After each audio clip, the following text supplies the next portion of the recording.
One day I'm gonna be everything I wanna be. I don't let it get the most of me. One day I'm gonna be free. I wanna be everything I'm gonna be. My future right in front of me. One day I'm gonna be free. I wanna be free. Then let me be free. One day I'm gonna be free. Mentally and physically, emotionally and spiritually. Yeah. One day I'm gonna be free. We're standing at the crossroads. I'm feeling like a lost soul.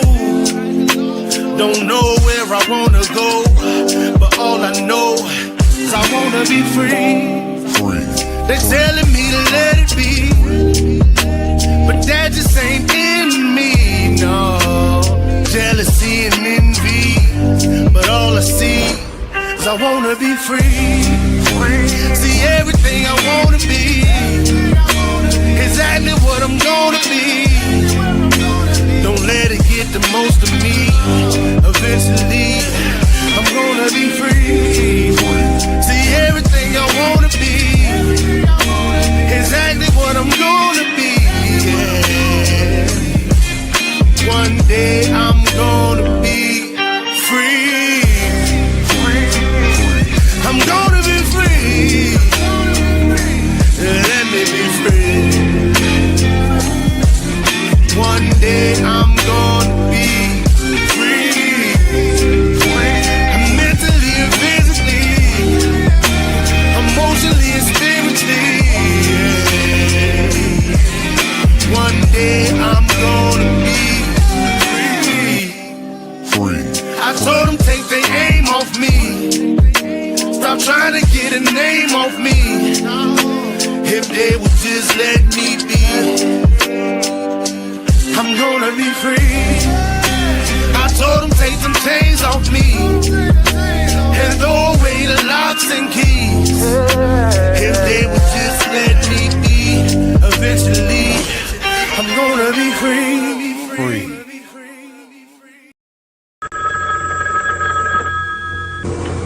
They're back.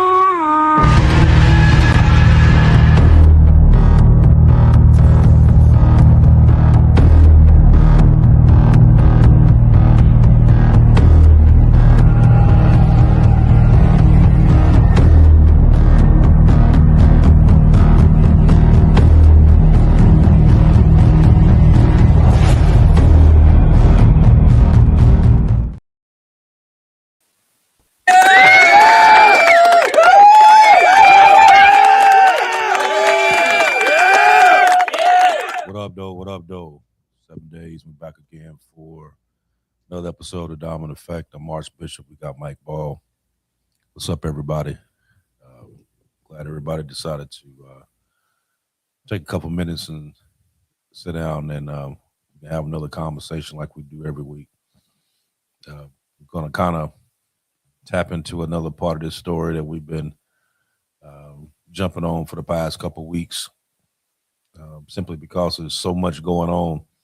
By the time we finish one show and jump into another one, it's been a bunch of stuff that have happened in between that time. So we're trying to keep up with a little bit of all of it. So like I said, for the ones that came in today, appreciate you. Hit that like button before we get started. That way we can get this thing cracking in the right spot. But for right now, the world is watching a situation that could change at any time. And that's the actual tensions in the Middle East, because they're rising.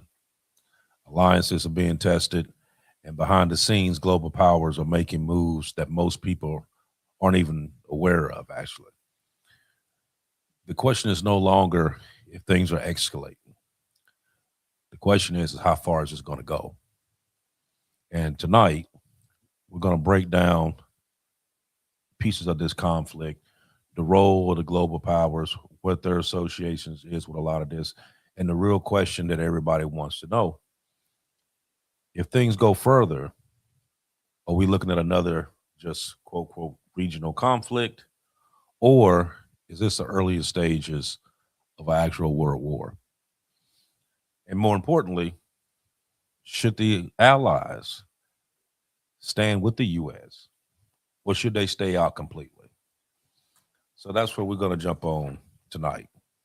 Now, right now, you have countries around the world that's being forced to make a decision. Do they stand with the United States, or should they stay on the background and risk this from being considered as another big conflict? Because it isn't just about Iran, and it's not just about the U.S. It's about alliances, power, and the kind of decisions that can shift the direction of this whole entire, not only this war, but also the world in itself. And here's the part that nobody's really talking about. There is no safe option. Getting involved would escalate things. Staying out could create weakness.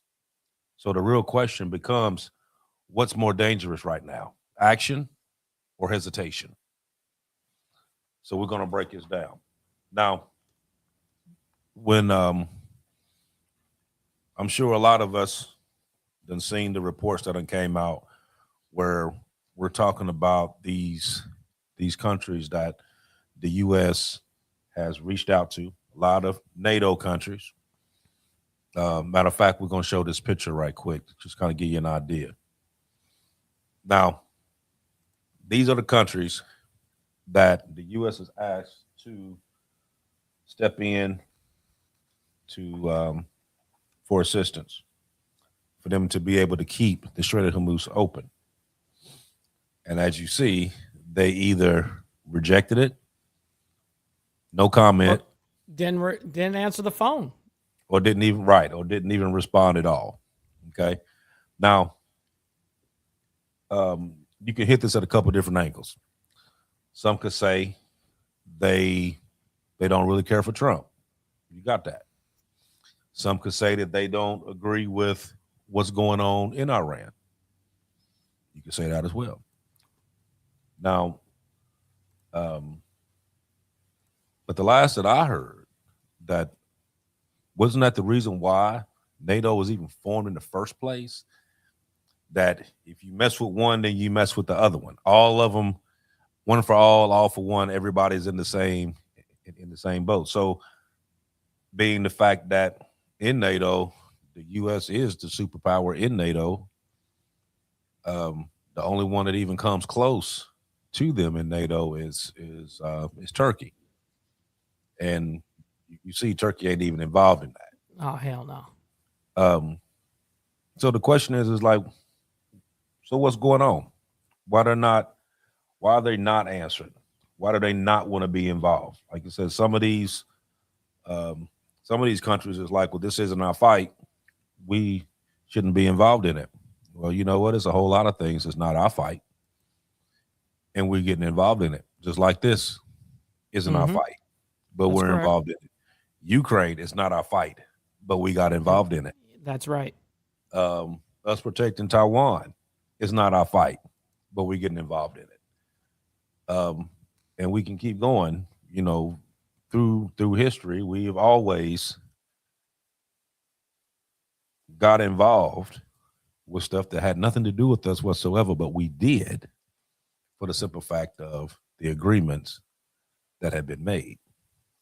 Now, I think with this, though, this could be something real bad that could happen, because you can think, okay, let's say that they don't get involved, they don't show up, they don't help them.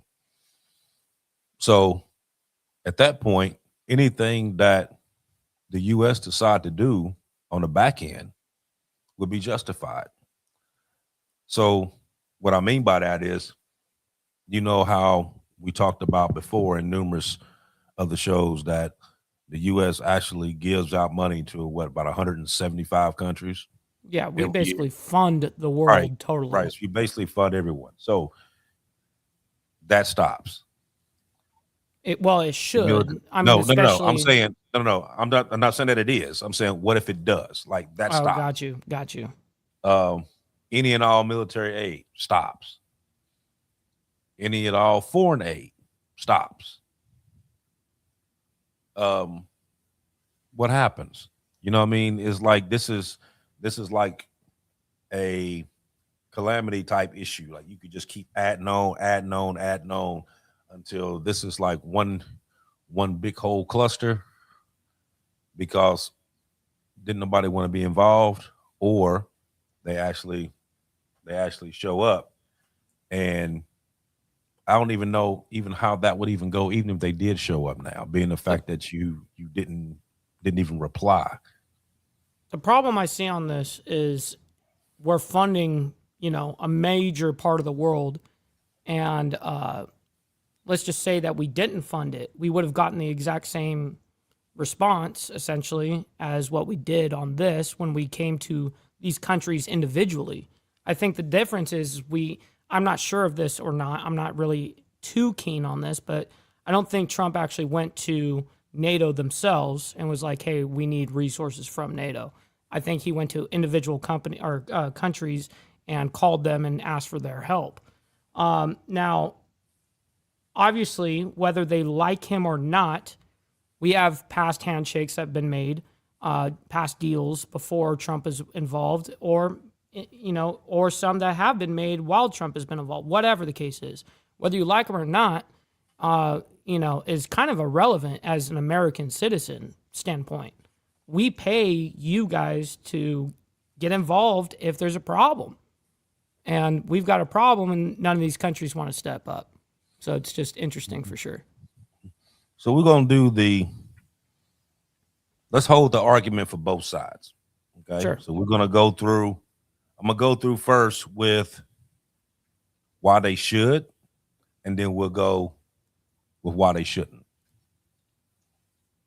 Fair enough? Sure. That way, so that way we're not Right. just We're not one one-sided. side or the We're other. actually giving Right. it out. Okay. So the way you think about it is if why the actual word deterrence matters here in this situation. Because deterrence means making your opponent think twice before acting. Sure. So if you had when these multiple countries stand together, it increases the military presence, it increases consequences, and it also shows commitment that each of these countries have for each other. So if Iran sees the U.S. alone with only one other person, well, one other group with them, which is Israel, but then you put it on the other hand, you got the U.S. plus their allies, that shows a multiple coordinated forces, that risk becomes much higher because you got your naval fleets together, which is harder to challenge. You have your coordinated air defenses, which provide stronger protection. And then you have shared intelligence for faster responses. So that argument is pretty simple. To strengthen numbers reduces the chances of escalation, which reduces casualties. That would be what you would think. Now, dealing with the global shipping and the energy part of it, because the strait isn't just a location, it's mostly one of the most important shipping lanes on earth because oil flows through there daily. So about 20% of the oil supply actually comes through the strait. A lot of global trade depends on that. Right, from that whole region too. Not just on a region side, of course, but globally. Yeah, 20% of all oil and gas go through it. Right. So then you have a lot of, now if you disrupt that, which is what's going on right now, you Right. got your gas prices, your shipping prices, your overall inflation, all of that goes up just with what's going on in that little part of the world, that strait. Now you have some countries which the U.S. doesn't doesn't get much from over there, but China does. China gets what, almost 70%. Japan does. You got India. A lot of these countries get their major portions of oil from there. this area, right? So if that route becomes unstable, then you don't just feel it in the Middle East. You feel it at every gas pump around the world. Everybody feels that. Okay, so now these alliances are actually built for moments like this. Yes, that's correct. Because these alliances is not just paperwork. They're built on trust. They're built on mutual support. They're built on shared risk. So if these countries don't show up now, then that raises the question, like, will they show up later? Or can they even be relied upon at all? Because if these alliances don't matter in moments like this, then what are they really worth? Other than the paper. Well, obviously right now, not worth much at all. And yet we're giving $1 trillion a year to NATO. Mm-hmm. Now, I think this is one of the key parts to this. It's because sometimes showing strength early prevents escalation. Why? Because it sends out a message. Don't mess with us. And if you do, this is what's going to happen. A lot of times you can get one of these conflicts resolved real easy when they know that they're not just battling one group. That's right. It puts a lot of not only political pressure, but actual pressure from force. Right, right. You know, and it's like a message that shows we're prepared for this, we're unified, and you don't want that smoke. It's basically what we're putting out there. You can stop this larger war or larger conflict from even happening if they seen that this was happening. I mean, now even if they didn't actually come there and do anything, just with Iran knowing that they're coming, would be I think would have been a big deterrence. Like, yes. Okay, maybe we should hold off a little bit. There would be deviation from there. Yeah. Right. Now, being the fact that you didn't do that, right, and you left it open the way you left it open, then it's like, oh, now we got some dissension in the ranks. Now let's see what we can jump in. What we can push through now. Right. Because, Russia's on our side. China's on our side. Mm-hmm. We're going to get into that here a little bit later. But their alliances is formed. Their alliances is sticking together. It's outside. The ones that we've been, known to know that, okay, if anything ever happened, we all going to jump in. Everybody's going to get involved. Is now saying, I don't know. We don't really know about this. Right. I don't really want to mess with this, So we're going to jump into what if they stayed out? Okay. So we did it with them being in. Let's talk about what happened if they stayed out. So let's break it down kind of step by step. So war doesn't escalate at once. It escalates through a number of different things. So you got the involvement, the reaction, and then your counter reaction after that. So if more countries entered, you increase the number of targets, number of decisions, and the chances for mistakes. And in a war, more players mean more chances of something going wrong. Now, that's a chance that anybody would take. Okay.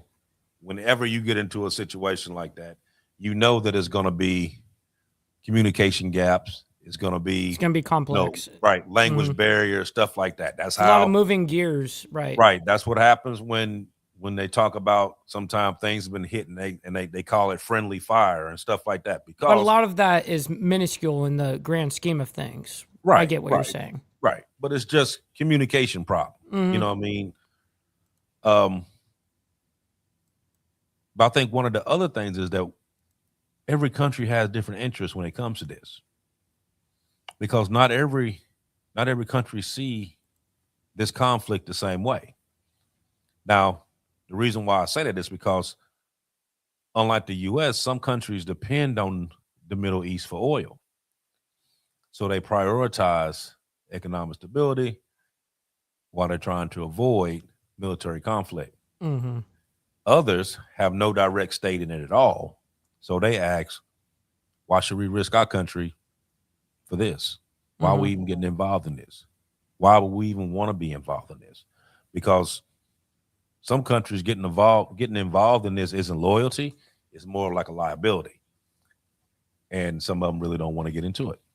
You know, you have a lot of these countries that also own an economic downfall as well. Big time. And right. And they're not dumping trillions into military like we do. You know what I mean? Even when they were asked but to, we pay them handsomely though. right. So Even when we asked them to, you know what I mean, to bump it up from 2 to 5%, some of them agreed, some of them said no, they're not going to do that. But each country has their own little skin in the game, so to speak. You know what I mean? Right. Now, Well, a lot of times we're not empathetic of anybody else. We don't think about like even that side of the equation, right? And that right there. Like, oh, how is this actually going to affect us as their standpoint, you know? Or why should we get involved? Those are great questions that you brought up there. you know, now, so you got the military escalation that can cause the oil prices to spike, which they are already doing. Shipping disruptions, and then you have the market instability, which is already going on. So you're not just risking a war, then you got the war over here, but then you're also going to have the economic shock on the back end of this, which we're all going to pay for anyway. All of us is going to pay for it. Yeah, because we always rebuild for other places, and we're all paying for it. Right. So then you have the importance of this, I would call it like a strategic patience, is what I would call it. Because not acting immediately is not it's not what I would call weakness, because sometimes that's more strategy, because you have countries that may want to sit back and observe a little bit, gather a little bit more intelligence, waiting to see a more clear outcome as to what the picture is really looking like, because right now a lot of stuff is being hidden. They're not putting out a lot of information. Of course, that's the name of their game, man. Right. A lot of this stuff is being hidden, so you really don't know what's going on over there. So they could also say, well, okay, well, let's wait a little bit before we jump into this and see exactly what's going on before we jump all the way into this. But they can go back and forth with this. You can go slower, you can go more intense, but if everyone waits, it doesn't make the situation more unstable, and by rushing it doesn't create the conflict from spreading beyond control. This is supposed to be done to actually prevent the war, not to accelerate it. So if hesitation, from what they think is like a smart strategy, I see that as being a dangerous weakness, because you could been had this taken care of if you would have showed up there. I mean, even if, like I said, even if you wouldn't have done nothing, I think if all of you would have showed up the way they were talking about at first, they were saying, well, UK sending this one, and Greece is sending these, and Italy sending these. If they all would have showed up there, I think Iran would have kind of backpedaled a little bit as to what they're talking about doing. Why do you think that we compensated with bombing them with 5,000-pound bombs this morning? Right there at the Strait of Hormuz, right there, like right on the corner, And yeah, I mean, multiple, by the way, not just one 5,000-pound bomb. Yeah, multiple. And so that's our compensation is, well, these people aren't going to come in and be of aid to us in a unifying aspect of the globe, well, we're going to compensate with munitions. But does that really help anything, though? I don't know. You know what I mean? Because eventually you're going to get to the point if let's just say if the actual strait is actually shut off. Sure. Shut off the strait. Okay. What happens? I mean, see, now right now, it's shut off to certain groups, not to everybody. So they're still letting China come through with their tankers. They're still letting India come through with their tankers. There's only certain groups that they're not allowing. Mm-hmm. That's right. If you look at the actual ship movements, there is some movement through the strait, but the majority of them through that like tall passage on each side of the passage there, they're anchored up. You see them in the red, which means they're not moving. Now, if they're green, they're moving, but that's from, as you just said, certain countries can still pass.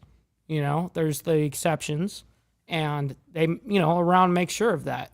But anybody else, you guys are not passing. Because you got to think of, like, people think, like, well, how do they have that kind of control? Well, look at where the Strait of Hormuz is. I mean, it's against Iran. So they can have they can have ballistic missile launchers just set up all looking down, up and down that whole strait and blow up anything. I mean, they really can do that. They're not a threat to here in the United States in that aspect, but over there, they control that whole fucking strait right there from just a power standpoint. It comes down to force, and they have that force. They've got the number one missile program in the entire world, and they make drones not only for themselves, but they sell them to Russia to help Putin up there in his war against Ukraine. So there's a lot more moving parts to this than what people really think it is, right? Just perception. Right. Well, you had that, and then also what we was talking about earlier, one of those missiles almost hit a nuclear facility in Iran that was you were telling me about that. Yeah, we'll pop that up. That was actually being ran by the Russians. Right. So you have you got 480 Russian nationals that's actually running this nuclear plant, and they came out Tuesday and said that it was posing a real risk of a major nuclear disaster because some of these missiles were danger close. So question, where is the exact plant at? Is it in Iran? Yes, it's actually in Iran. Wow. It's in southwestern Iran on the Persian Gulf. Okay. Wow. So what it says here is that this plant was located in southwestern Iran on the Persian Gulf, was built from assistance from Russia, and Moscow's nuclear corporation continues to support this facility with 480 Russian nationals at that site. While there have been no reports of substantial damage, nuclear facilities are a key concern during wartime because the risk of radioactive material could be released. And in that case, if that's released there, it get released right into the Persian Gulf. Damn. Yeah, that's no bueno right there. Yeah.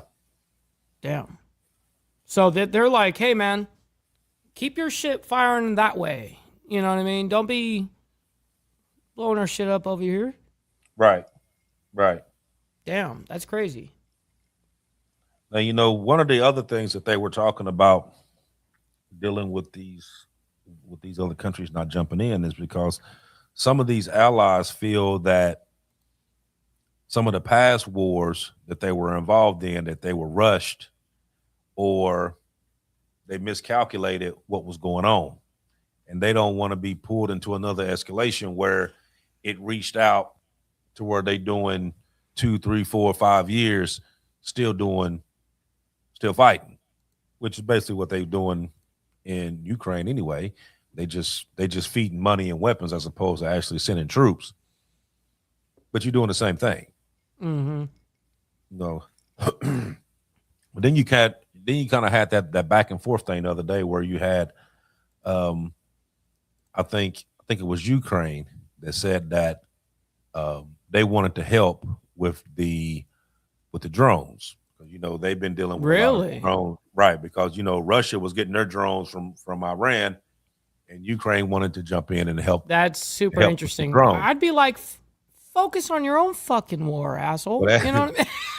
But then You know here's what the I mean? thing: it was funny because they volunteered to do it, and then Trump turned around and said, "We don't need you to do it. Right, right. We don't need you." Focus on your own shit. Focus on your own backyard. Prove how amazing those drones are in your own war. Yeah, I think with that one though, it's like, okay, you asked for help. I said I would help, Right. but That's then you true. say you That's don't true. want my help. You know what I mean? So what do you want? Make up your mind. That's Do you true. want help or you don't want help? Now you bitch if I didn't answer your phone. Now you I bitch can't and send say, ships over there, but I got drones for you. right. I can show you how to get these drones down. No, we've been doing it for the past 4 years. So obviously we done figured out how to get them knocked down. That's So hilarious. let me send some over to help you with that. No, we don't need your help. Okay, well, go ahead and just let them hit you then. That's kind of what they just. That's kind of right. what just happened. Now I think that one of the big things that that really turned here is because of how they're actually putting it out. There's losses being taken on both sides. Of course. Tehran getting hit, Tel Aviv's getting hit, Lebanon's getting hit. Yep. UAE's getting hit. Yeah, Qatar's getting hit. We're taking casualties on our end.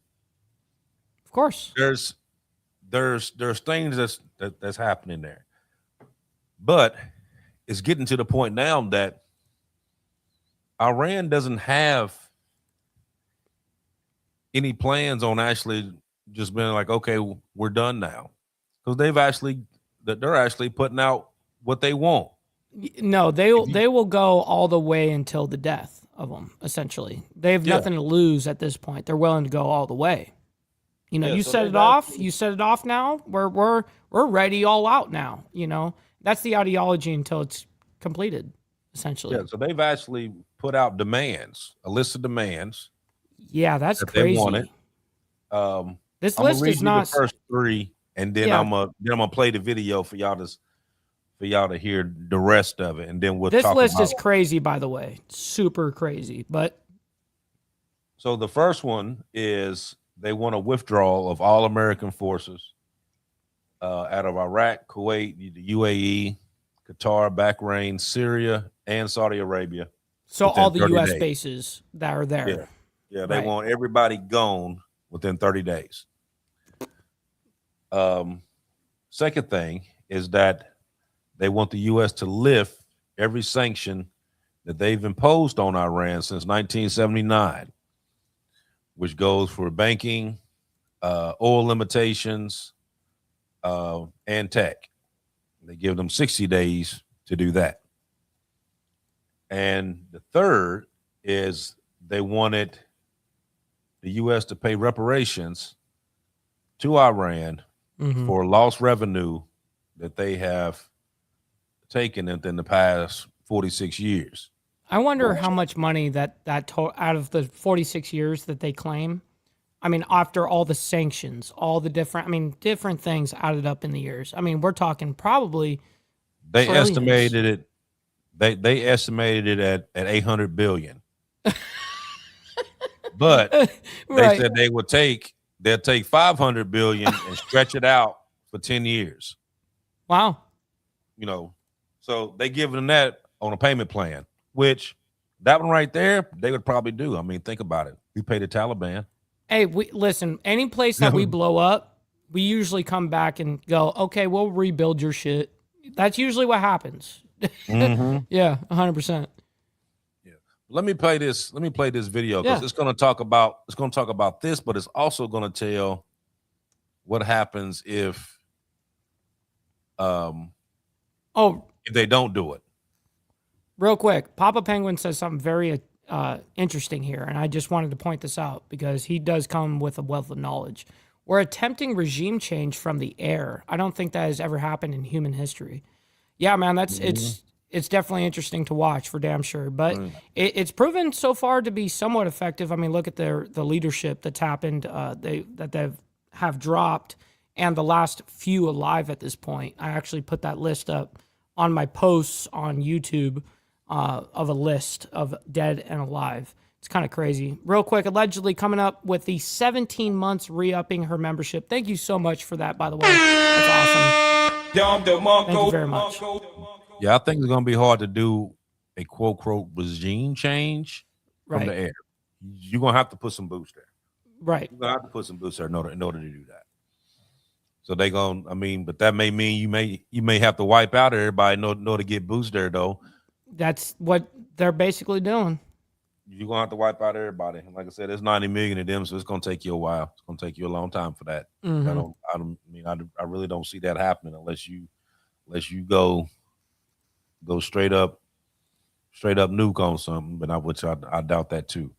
But yeah, I doubt let me play it too. this right quick and just this once it gets past the first three, listen closely to what he's saying here.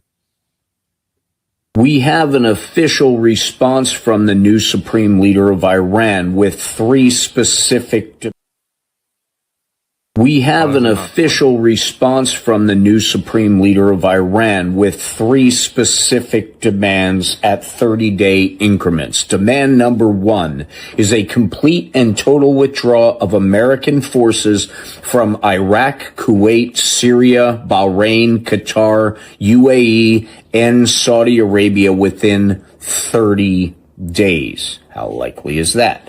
Demand number two, the U.S. must lift every sanction imposed on Iran since 1979, including all banking restrictions, oil export limitations, and all technological transfer information and products transfer bans within 60 days.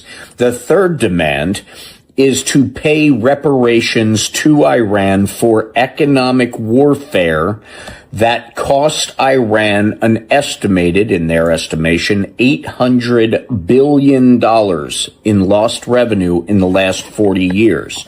Now, what they expect is to be paid back $500 billion within 10 years. If these three actions are not met, Iran will take very, very specific retaliatory actions. The number one is they will completely close the Strait of Hormuz within that 30-day and on that 30-day deadline. Number two, they will activate defenses and military partnerships with Russia and China, including foreign military bases on Iranian soil. The third thing they promise to do is to exercise its right under international law to develop and deploy full-spectrum nuclear deterrent capabilities. The key word is deploy.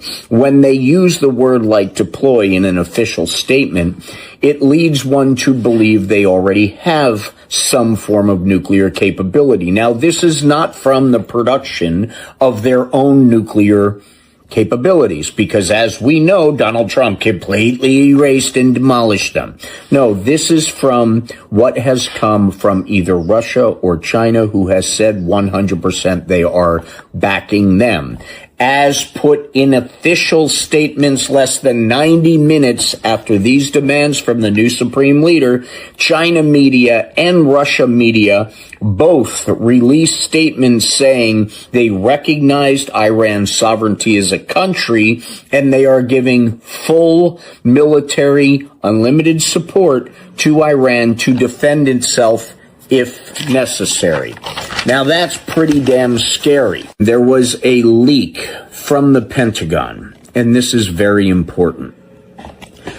It's dated on March 9th. It said that the attack so far has got the infrastructure that the attack was supposed to get. That portion of the excursion was complete. The military part that failed to meet their objectives of the orange turd is that Iran still has full capability to strike because their underground supplies and manufacturing is still intact and 100% at occupancy, including the naval, the nuclear developments. Here's the very scary part. Achieving the total military victory as Trumpelfinskin dictates would take 200,000 United States troops. Let me repeat that. 200,000 United States troops. And he's already started deploying 5,000 from one, 2,000 from the other. Well, Iran just offered another attack in form of a one-sentence statement. They offered one condition to completely open the strait, and that is that every drop of oil purchased that travels through the strait is purchased with the Chinese yuan, which is a direct attack on the petrodollar. That is economic warfare from China. That's what Trump got us into. Congratulations, MAGA.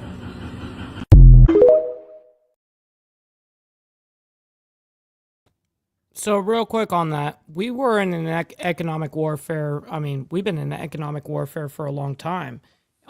Economic warfare brings us into what? Real warfare, and that's where we're at to this day. But not just on an economic level. Right now, we're doing something on an allegiance level, which is ridiculous, in my opinion. Obviously, we're like everyone knows my stance from my audience. Like, we shouldn't be there at all, in that aspect. Like, we shouldn't be doing any of this shit.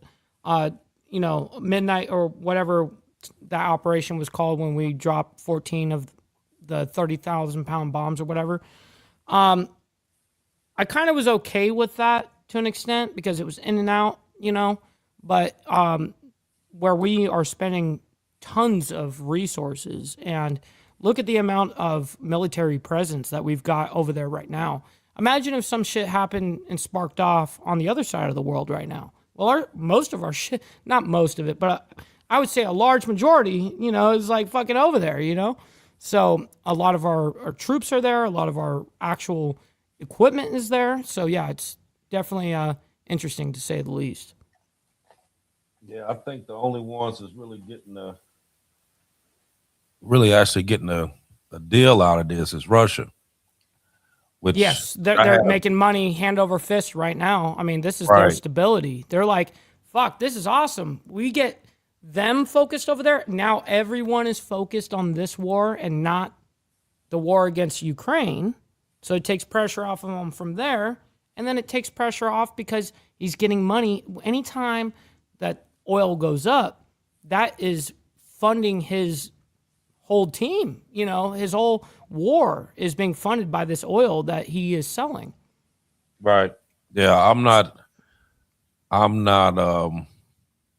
cool with that part of it at all, especially when I first heard about that, because you know for a fact that Russia and China has both been helping Iran from the beginning. They've been giving them intelligence. They've been telling them where yes, particular bases and radar that's systems what they're willing to located do right there. and all of that. Yes, they've been doing all of that. So why would we be on the phone with them trying to lift sanctions so that they can sell oil on their end and they making, money like gangbusters over there while we are here fighting this war, and when I looked it up, and the answer that I got from that, it seems like total bullshit to me.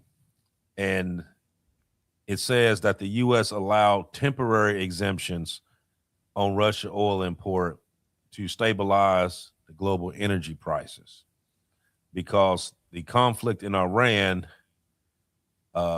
threatens the oil supply, and the Strait of Hormuz, of course, is 20% of the oil flow. So the U.S. made a practical move that would allow Russia to be able to use their oil to basically kind of stimulate the, try to Yes, keep I know it what you down mean. while they Yes. dealing with this over here, which I still think is bullshit. You know what I mean? I still think it's bullshit because you got them sitting over here. It's like they burning both ends of the candle. Mm-hmm. You know what I mean? So they helping them continue this, and then they using you to be able to sell their oil because they know that 100%. this is going to cause a problem. Yep. You know what I mean? So It's not a long lasting ideology for damn sure. Right. Now, real quick, I just want to give a special shout out. We got allegedly in the chat that sent over $20 on the Cash App saying, "Happy Hump Day. Let's go, man." I very much appreciate that. Thank you for the $20, man. That's awesome. So you have Russia and Iran. Okay, now they have a long-term strategic partnership that they've had for several years. They got military and intelligence cooperation. They've shared opposition to U.S. influence around the world. They've been like that for Yeah, that's nothing years new. and years. For years and years. But in this particular case, that's really probably as far as Putin and his whole ideology is willing to do. Like, I'm willing to go ahead and give you intel. I'll give you all these coordinates, but us getting involved, nah, you guys got this. You know? Well, they have a 20-year cooperation agreement, and that's for military intelligence and economic coordination. So Russia helping Iran isn't new. It's just part of a bigger relationship that they've already set up. But where the things get serious at is because you have U.S. officials that say Russia has provided that information that can help Iran target these U.S. assets. That was like shipping locations, aircraft movement, surveillance data, weapon system placements. That's not indirect support. That's war involvement. Of course. So they're sticking their nose in that, giving up that information, and then they still sitting back on this end. You know what I mean? I still I would have rather let the gas price go up than to lessen them sanctions and just let them just capitalize on that. Sure. You know what I mean? So that could have been a deal where like, okay, I'll lift these sanctions, but you completely stay out of this. Don't do nothing. You know what I mean? Do you think that people would actually stand by that though? Like as a nation or whatever, if you like were to take away sanctions, you don't think that they would abide by it? Like in this day and age, I say, yeah, you know what I mean? Because let's just keep it real. Money talks, bullshit runs marathons. that's true. Yeah, money You know what I does mean? absolutely talk, and it'll persuade anything at any point. I guess you got a point on that. And if he thinks that he can make money off of this deal, and They'll bite their tongue just to make that nobody's money, getting hurt you on know? his end, and he's gonna be able to make money hand over fist. Sure, he'd be like, yeah, okay, yeah, I ain't gonna have nobody come over there. I ain't gonna have him do nothing else. You know what I mean? Because he's gonna sit here and make this money.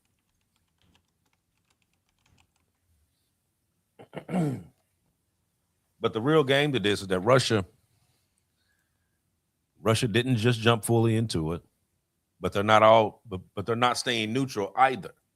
You know what I mean? Which is the problem, because just helping Iran just a little bit weakens U.S. positioning, and it increases their pressure as to what's going on in that area, because they're able to get the intelligence that they need to be able to use these precision guided missiles that they have to actually make a more broader effect than what they would have been doing just in the blind. But let me ask you this. Do you think that this is just going to be just a temporary thing where he's just like, okay, I'm gonna lift these sanctions for just a little bit, and then we're gonna put them back? Or was that a deal where, okay, I'm just gonna lift them completely, and as long as you agree to stay out of this or whatever, which technically they couldn't, because they'd be going against the agreement that they already signed, so they can't Right. technically say, okay, we're gonna stay out of it. It depends on the outcome. I think that, of course, if everything works out great, then sure, sanctions could be lifted forever, endless, whatever. I do think that, though, this whole war as a whole, is this more of a short term versus long term, whatever. I think this whole thing is going to be more of a long term, not us just being there. I'm not talking about that on a financial aspect where it's setting us back, and how we're going to actually feel this on a long term aspect.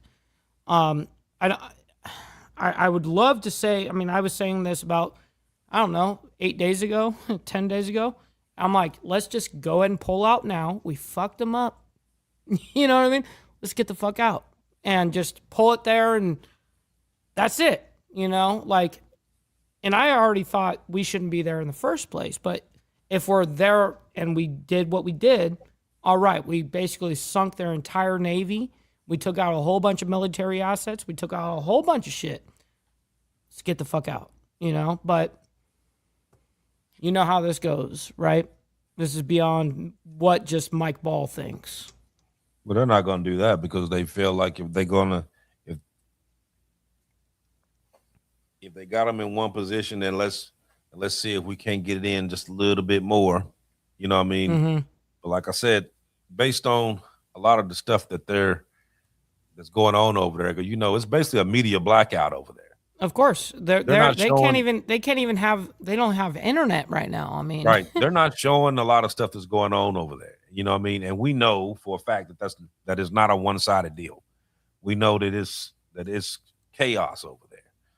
You know what I mean? And it's every day that is going on is going to get a little bit worse. I mean, and we know this. Yes, I agree with you. They should have been out of there. They never should have went as long as they have. You know what I mean? Especially when you have, Netanyahu was the one who started this, and then what did he do? He jumped on a plane and disappeared. Now they say they don't know whether he dead or is he over in Germany or what, because they showing the little AI videos. You know what I mean? All this different shit. You don't know whether the dude's alive or dead. Don't know. That's true. Now he spoke in the last couple of days talking about Benjamin Netanyahu. From where though? Yeah, exactly. So the last one that he did this morning was from his office, but anything is possible at this point. His office on the plane, because he damn sure ain't in Israel. He done got his ass up out of there. He was gone as soon as them bombs started dropping. He was gone. It showed him in his office in Tel Aviv, but yeah. I don't believe that. Yeah, I don't believe that. Oh shit! Yeah, his ass ain't there. Yeah, they was talking about the first day. As soon as they said that they were going to drop, he was on the plane and gone. Remember, the other countries jumped up and said, "Bruh, you know you on a plane, don't come here though, because you ain't welcome here."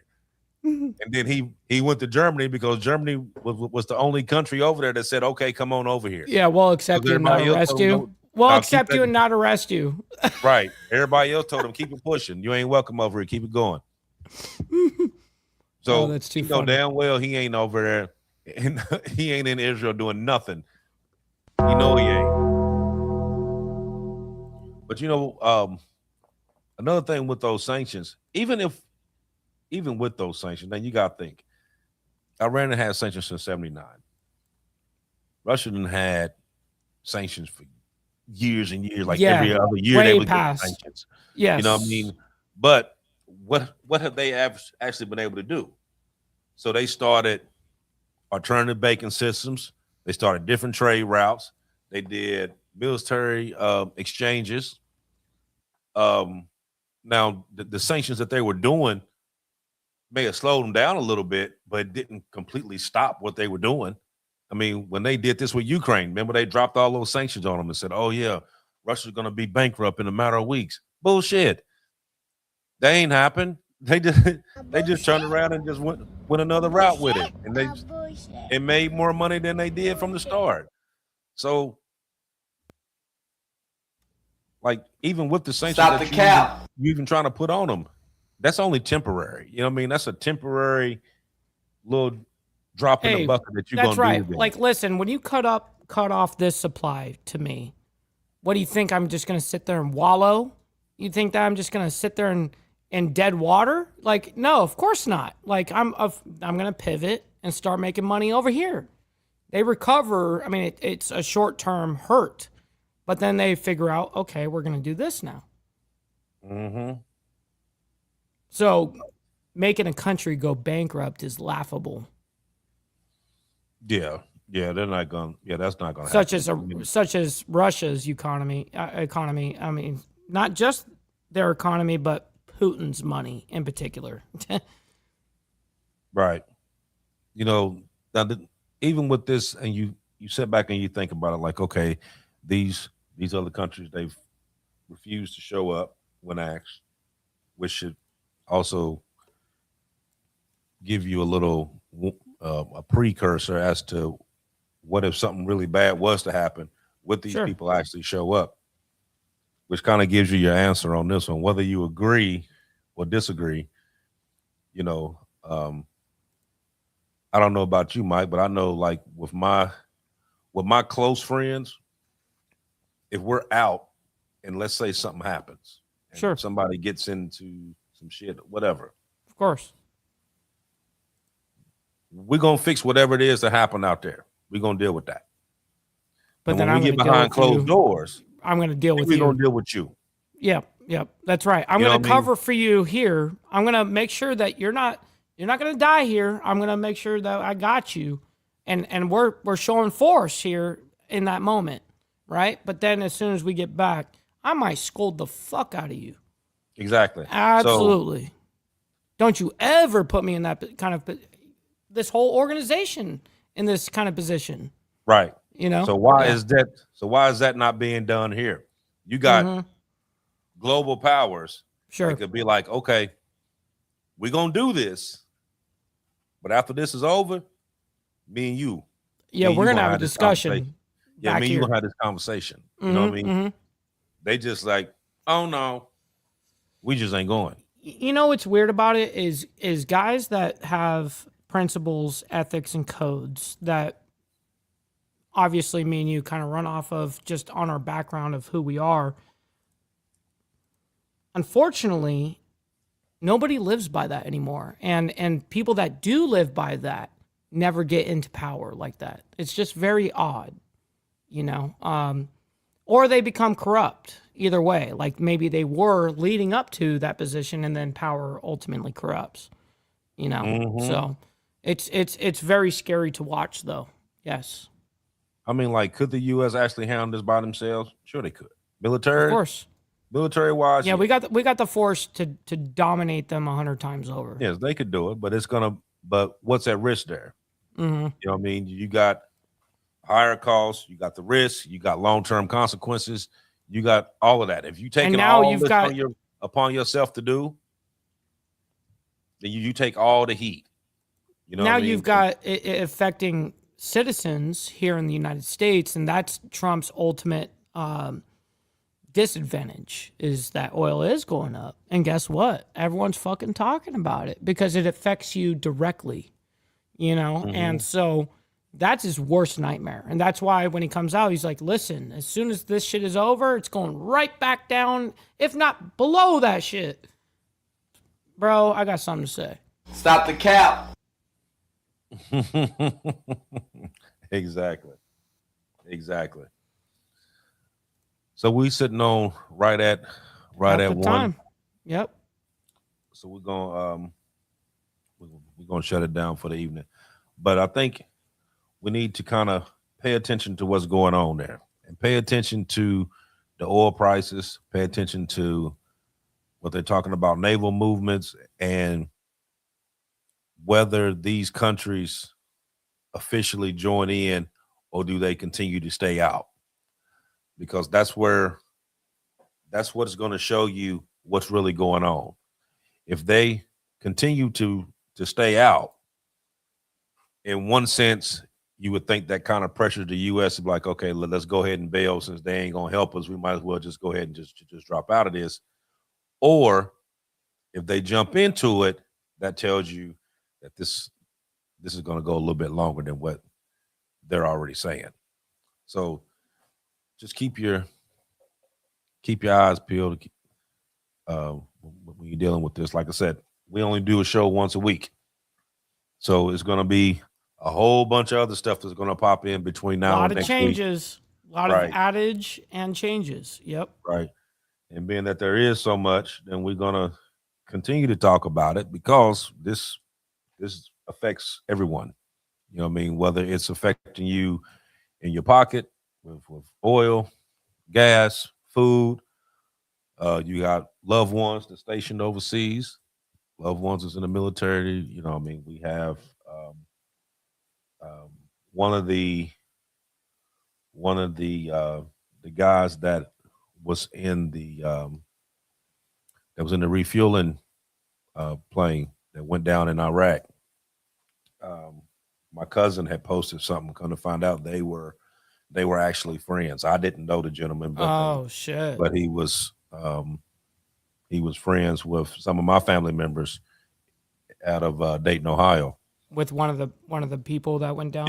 Yeah, because Wright Pat Air Force Base is right there in Dayton, Ohio. Right. So they knew him. You know what I mean? So like I said, a lot of these hits home. Like I said, there was a captain had passed away, and he was from here, where I live now. So you have our fellow brothers and sisters in arms that's out there supporting and defending, you know, and some of them you know, and a whole lot of them you don't. That's right. Say a prayer for all of them that they can fulfill the mission and make it home safely. So once again, thank you all for coming out, for watching. Like, follow, share, subscribe, hit that like button. Let's get this show out there in the proper algorithm. Like I said, we're not the ones that's sitting on here all day talking about you need to send us $5 and send us $10 and send us $15 and just hit the like button, get it out there because it hit the right.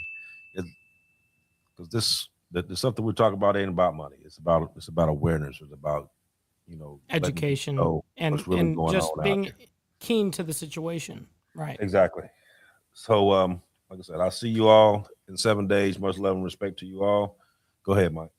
The one thing that I just wanted to end off with on this whole thing is that, listen, you may not support this war that we're in right now, but that doesn't mean you can't support our troops. Listen, they're just listening to their upper command. That's what they do, follow orders. Listen, man, just because you don't agree with a war necessarily doesn't mean you don't want America to still win and that you still don't want our people to do best and flourish. So that's all I wanted to say on that whole thing. Listen, just like AB said, make sure you guys hit that like button, double tap that screen if you're on the vertical side. We're not going to be rating anybody this evening, so you guys are going to all have to figure out where you're going to go from here. But AB, great discussion again, as always. And listen, we'll be back here in 7 days. Much love, honor, respect to everybody, and God bless everyone. We'll see you guys very soon.